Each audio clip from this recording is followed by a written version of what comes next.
आंब्याच्या झाडाची आमराई,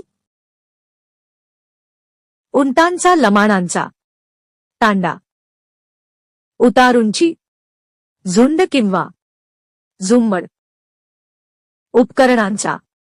संच, ऊसाची मोळी,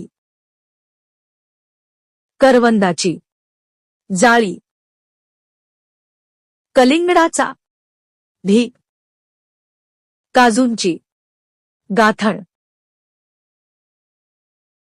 माशांची गाथण, किल्ल्यांचा चाव्यांचा जुडगा, केळ्यांचा घड किंवा घोस किंवा लोंगर, केसांचा